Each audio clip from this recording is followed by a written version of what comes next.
Right. So how many people here have ever had a time in your life when everything was going your way? Your life was rocking, you were in the flow, you were in the zone, everything was clicking, you had your groove on, your mojo was working, and every day was a great hair day. Anybody ever have that? Okay, so tell me, how did that feel? Shout, somebody give me, how did it feel? Great, wonderful, outstanding, fulfilling, peaceful, magical.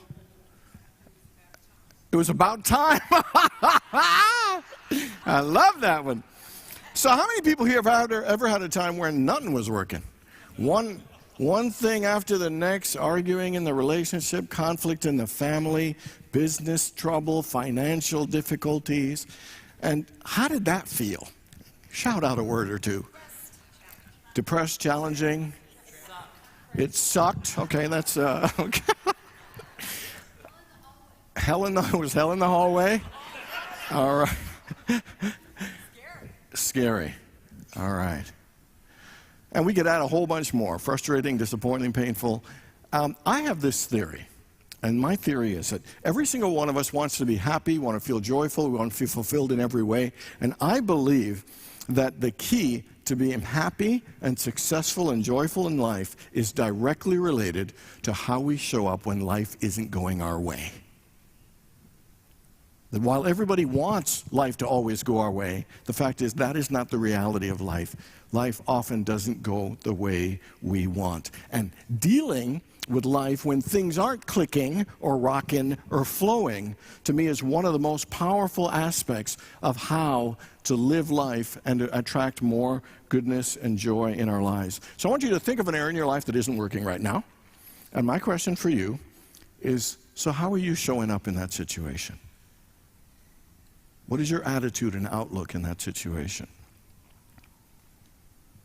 What are the feelings that come up for you in that situation? What are the ways that you are responding and reacting in that situation? You know, tonight we're going to continue in the series of the game of life and how to play it. And in the first week, Richard talked, and the first chapter is the law of prosperity. And last week was the power of the spoken word. And I think he gave us all an assignment that with the power of our words, we make the laws of our life. And he had to come up with 5 laws for your life. Anybody do the homework of 5 laws? Okay, 5 people. That worked out perfectly. So tonight, I'm going to do chapter 3, and that is the law of non-resistance. And my reaction when he told me I was going to speak on the law of non-resistance was, I don't want to talk about the law of non-resistance. He got prosperity and the power of the spoken word. Those are rock star topics. Those are rock star laws. They're strong, they're dynamic, they're powerful. And I get stuck with non-resistance? That is a wimpy law. It's soft, passive law. It's weak. It's the get walked all over law. It's the doormat law. That's the law I got. So sometimes I don't think we even realize when we're living in resistance. So when things don't go our way, or when things happen that we don't like or don't want, our instant reaction, and we're not even always aware of it, our instant reaction is some form of resistance. When life doesn't go the way we want, our instant reaction is some form of resistance. And whether resistance comes in the form of complaining, or whining, or moaning, or criticizing, or judging, or condemning, or regretting, or feeling guilty, or shame, or any of the many other ways, labeling it as horrible, labeling it as bad, labeling it as unfair, thinking it shouldn't have happened. And why did it happen? That every one of us tends to react with some level of resistance. And we resist everything. We resist people. We resist circumstances. We resist the weather. We think that the weather shouldn't be the way it is. Or the economy. It is amazing how much human beings live in resistance. I don't think we even realize how much of an impact resistance has on our lives. Aristotle said this: resistance is the cause of every monstrosity. And what he meant by that was every bit of pain or heartbreak or difficulty or frustration or unhappiness is directly related to us resisting something in our lives. And the reality is, resistance cuts off the flow of our good, cuts off our peace, cuts off our joy, it cuts off our creativity, cuts off inspiration, and especially cuts off our connection and our oneness with God. Here's what the Indian philosopher Jawaharlal Krishnamurti said: "It is not what happens to us that makes or breaks us, it is how we react, or rather respond to what happens, that determines who and what we are and what we will become." If you think about resistance, it's really a mental concept. It is a mindset that reflects our perception and our perspective about what's happening in us and around us. Resistance, when you think about it, Florence Shinn actually in the book says, resistance is hell.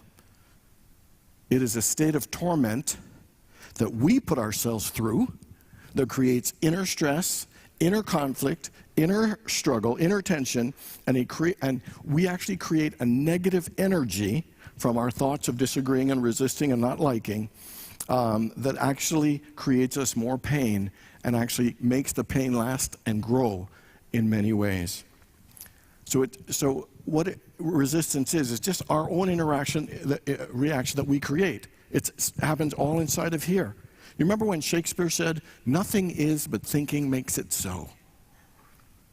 And there's nothing really to resist, but we just choose. We think that it needs to be resisted. We think that there's something bad, something wrong that's going on. You know, the law of non-resistance is in every single sacred scripture of all religions. It's called different things. You know, it could be called detachment. You know, it's called a lot, let go and let God, or judge not, or condemn not, or resist not evil, or agree with thine adversary, or love your neighbor. Every single one is about not resisting what is. Not resisting or fighting against what someone said. Not hating it, not judging it, not saying how bad and horrible it was. Non-resistance is a powerful law. It is the law of non-resistance. And non-resistance is the foundation of peace of mind. It is the foundation of calmness and clarity and creativity, inspiration and transformation, and a life of abundance. And notice it's the law of non-resistance. It's not the suggestion of non-resistance or the nice idea of non-resistance. It's the law. And because the law always works. Resistance cuts the flow of good, and non-resistance opens the path for peace. Opens the path for joy and happiness and creativity and goodness. So my question is, if we know that, why do we resist? Why is our instant reaction to things that don't go well in our life constantly some level of inner resistance? Here are 5 reasons. The first reason we resist is that at some level we believe that life should always go our way. We just don't believe it. We expect life to go our way, and when it doesn't, we get heartbroken, disappointed, and frustrated. We set ourselves up for failure by literally believing and thinking that life should always go our way. And what happens is, because we have that mindset that life should always go our way, when it doesn't go our way, we perceive it as a threat. We perceive that there's something dangerous and not good. We label it bad and horrible and want to reject it. Second reason is something like we believe that when the things we don't like happen, when things we don't want happens, that it takes away our good and it reduces our level of happiness. When things go my way equals happy. When things don't go my way, it equals unhappy. And so we literally believe that when things don't go our way, it's necessarily a taking away of our good and reducing of our happiness. Third one is that at some level, we resist and fight against things because we don't think we have the power to make it better. So we better fight to make sure it doesn't happen, because if it does happen, it may never change. It may never change. And then the next one, kind of related to it, we resist, and we have a difficult time with it because we don't like losing control. And when things don't go our way, it means we're not in control. And when we're not in control, we think things will get even worse. And the final one is that part of the reason we resist is because we're so rigid, we don't really want to change. I don't want to readjust my belief system. I already got that set. We'd rather have the world rearrange itself to make us feel better. I mean, it sounds crazy, but it's really, really true. And we usually think that someone else needs to change, or that situation will need to change, then I'll get happy. And the truth is, if we really want to find joy and peace, we need to find a place of non-resistance, of not fighting against it, not complaining about it. We spend so much energy doing that, we miss out any opportunity for peace. You know, so resistance is just is a mental concept. You know, and Paul said, do not conform to the patterns of this world, but be transformed by the renewing of your mind. The way to move from resistance to non-resistance is to be renewing our mind. And one of the reasons non-resistance is such a hard thing for us, because it's in that family of things that we don't do well as human beings, and that is letting go, releasing, surrendering.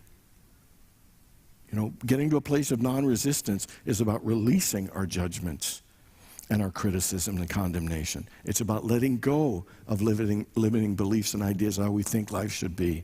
And it's about surrendering to a higher power, surrendering to a higher way of existence. So let's look at some things we can do to live and practice the law of non-resistance. You know, Carl Jung once said, what you resist not only persists, but it'll grow in size. Here's a nice little bonus for you. It's not only will it persist, it'll get bigger. You know, when we think of non-resistance, the first thing that comes to mind is non-resistance. Doesn't it sound so passive? It sounds like you'll get walked all over. It sounds like, it's like a doormat. You know, it sounds like you'll always give in. And the truth is, as Florence Sin says, she says, when you use the law of non-resistance with wisdom, you'll never be a doormat. Because one of the things that non-resistance does is when you give up the energy of fighting against it, it actually calms you, and your mind is actually clear of the healthiest way to respond. So instead of fighting that inner energy and stress and turmoil of hating it, when you're actually non-resistant, that energy is reserved and it gives you more clarity, and you actually are more open to see different options in your life. Non-resistance is a powerful thing because it actually, instead of dissipating our energy, it actually helps us reconnect with our spiritual energy.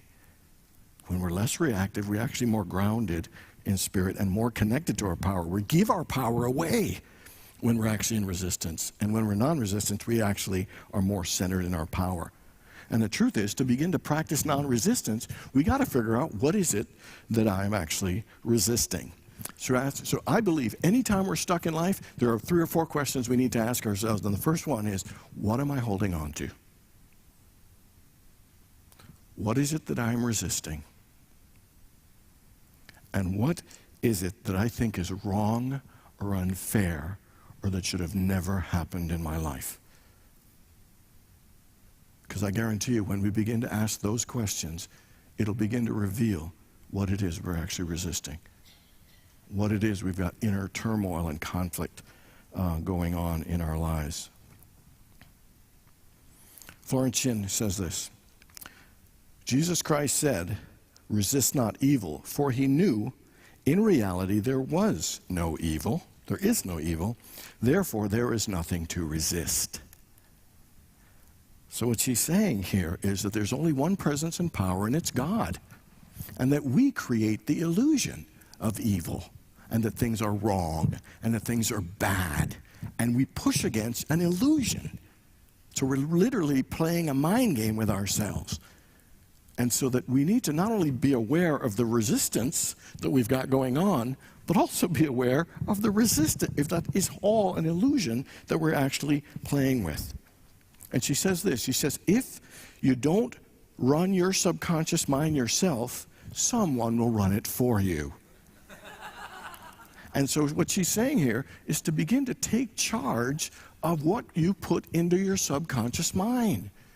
We fill it with beliefs of things that are just not true. And so becoming aware that not only I have resistance in this area of my life, but also become aware that I have not only created this resistance, but I have the power to let it go. I have the power to change it. I have the power to release it. So that the first thing we need to do is be aware of the areas that we're resisting, own it, but then also acknowledge the power we have to let it go. So everybody, I want you to think of something in your life where you're resisting. If you don't have one, I got a couple I could lend you. Okay. And just think to yourself, right, just take a deep breath, think about it, and say, I have created this resistance, and I have the power to let it go. Let's affirm that half voice together. I have created this resistance, and I have the power to let it go. Take a deep breath, and just let it go. I have created this resistance, and I have the power to let it go. One more time. I have this resistance, and I have the power to let it go. I let go, and I let God. Together. I let go, and I let God. And the first step in moving from resistance to non-resistance is to be aware of what area in your life are you having some resistance, owning it that you created it, but also acknowledging the power that since you created it, you can also release it and let it go. You know, that's one of the things that in our lives that I think we sometimes fail and miss seeing, is to realize that we have the power to release, that we have the power to change and transform. I mean, one of my favorite lines in Scripture is when it says in Jesus' last week, remember when he cursed the fig tree? And the disciples said, why'd you do that? And he said, if you have faith, not only can you do what was done to the fig tree, but if you say to this mountain, be lifted up and thrown into the sea, it will be done. Whatever you ask in prayer, if you believe it, you will receive it. And what he's saying there is, you are so powerful that whatever you curse in your life will wither. You are so powerful that if you say to any mountain, any object, be removed, it will be removed. And he said, whatever you ask in prayer, if you believe it, you will receive it. So it's saying, you're so powerful, you can curse and wither things in your life. You can remove obstacles, but you can call forth whatever it is you want if you have that faith. And we need to just reconnect with the awareness of how powerful we are. Not just that we resist, but we have the power to let go of the resistance. Another important thing is, first is the awareness. The second one is to affirm the truth. Interesting, one of the things in the book of Genesis that we often overlook is that when God created man, he also said that you shall name all living creatures. That we were given the power to name things. It reminds me of this story of this small town, and there was a baseball game, and there were big rivalries in these two schools, and it was that classic bottom of the ninth, 3 balls, 2 strikes, and it was a 2-1 game, and the pitcher throws the ball, and the catcher says, it's a strike, and the batter says, no, it's a ball. And the catcher, it's a strike. And the batter, it's a ball. It's a strike, it's a ball. Then both teams are strike, it's a ball. It's a strike, it's a ball. The fans, it's a strike, it's a ball. It's a strike, it's a ball. Then the umpire rushes between the two of them and says, it ain't nothing until I make the call. And the point is, the reason in Genesis is every one of us have been given the power to name our experiences. To name what we call our experiences and what we call things in life. Florence Shinn gives an interesting thing. She says, I used to baptize a lot of kids, and I would baptize them in the name of the Father, Son, and the Holy Spirit. She says, now I just do things differently. I baptize all events in my life the same thing, and I baptize them all successful. Says, no matter what happens in my life, if it's a failure, I baptize it as success. Something doesn't work well for me the first time, I baptize the experience a success. She says that everything we need to do is we need to name it, to claim it, and by reframing it. Because that's what naming does. Like for her saying that failure, I baptize it as success, is actually changing our mental outlook and actually therefore the experience of what it is we actually went through. You know, several years ago, I was reading an article and someone said, instead of getting upset and angry when things don't go well, look at that situation and say, that's fascinating. So just 2 days ago, I was having lunch and I looked over where my car was, and my brand new car had a beautiful shiny screw right in the tire. And I looked at it and I thought to myself, that's fascinating. And the other day I was making like a protein shake and I forgot to put the top on. All over the place. And I thought to myself, that's fascinating. And this week also, I got a very large unexpected bill, and I thought to myself, that's fascinating. And it might sound silly, but it's the whole practice is about reframing and naming what we would normally call an experience. Instead of naming it horrible and bad, God gave us the power to name things. And we get to name whatever it is that we are looking for in our lives, that we can call it something new. Because the whole point of it is to begin to reframe it. And as silly as it is for me to say, that's fascinating, it makes me laugh.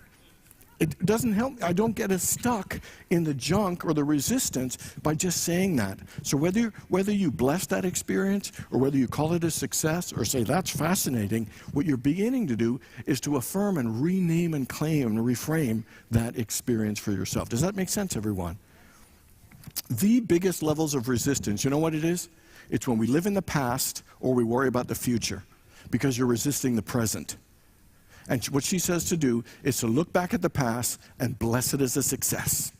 Name it a success. Or look back and say, hey, that's fascinating, and let it go. Or look at your future and say, I bless it as a success. Or my future is going to be fascinating. Let it go and live now. That resistance is about not being present to life now. And it sucks up too much of our energy. But we need to begin by reframing it and naming it. And, you know, she gives an interesting example of this woman who wanted to experience abundance and prosperity in her life. And she kept attracting this guy to do business dealings with. And he was just such a negative Nelly that she used to really get irritated at him.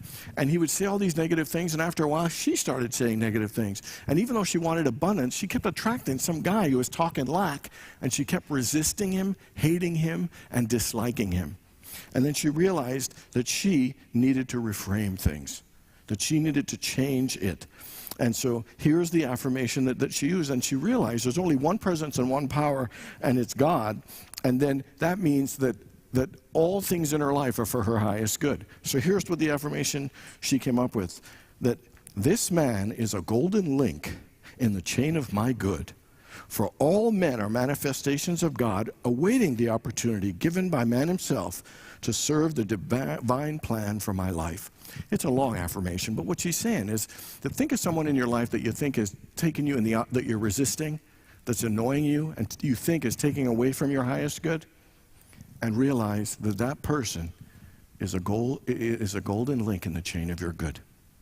They're an expression of God. They're there for a reason, and that is to help God's plan to move you to a higher level of happiness and success.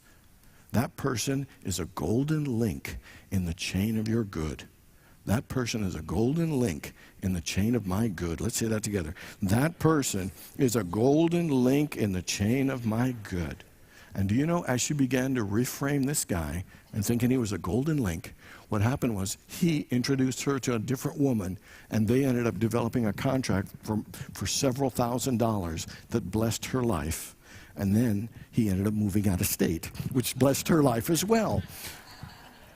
And so again, is there someone in your life that you think that you've been resisting, and would you be willing to open your mind and to affirm that they are a golden link in the chain of your good?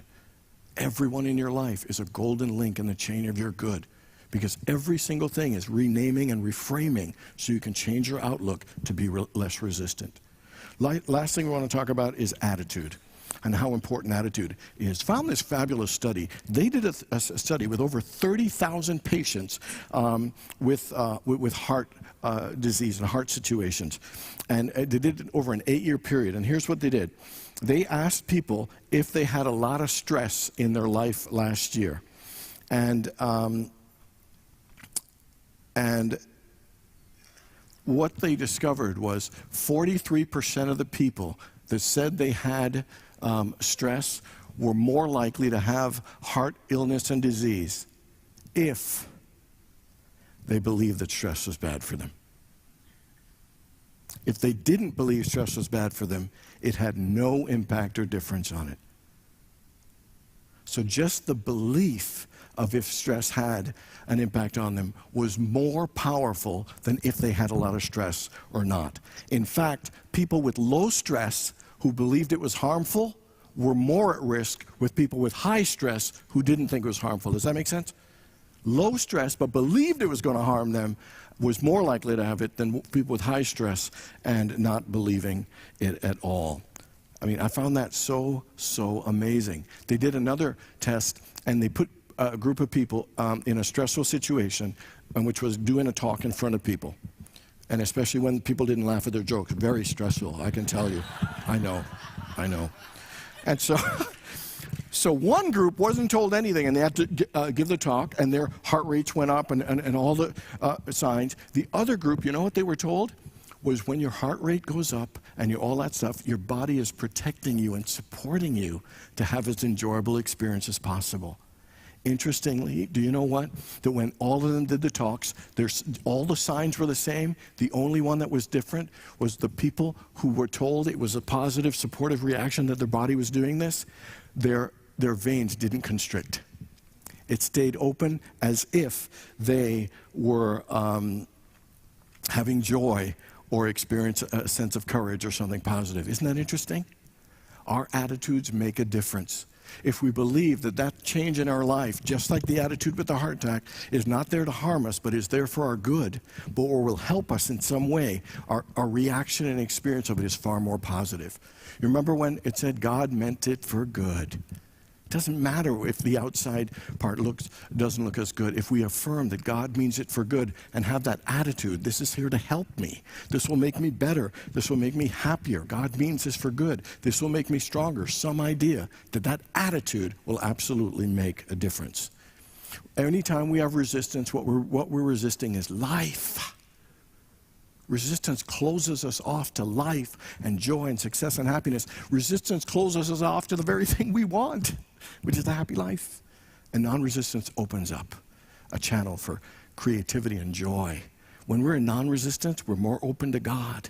We're more open for love. We're all open for inspiration and ideas and creativity and peace of mind. So this week, I encourage you to practice these things. When you find yourself resisting, I invite you to be aware. Hey, I created this resistance. I'm feeling resistance, but I also have the power to let it go. Secondly, is to affirm. Affirm and name the thing a success. Rename it, reframe it, so begin to change your attitude. Bless it and let it go. And then third is have an attitude of realizing God means this for good. The distress I'm going through is actually helping me right now and making my life better. Awareness, affirmation, and attitude are the three ways we begin to practice the law of non-resistance. God bless you, everybody. Oh.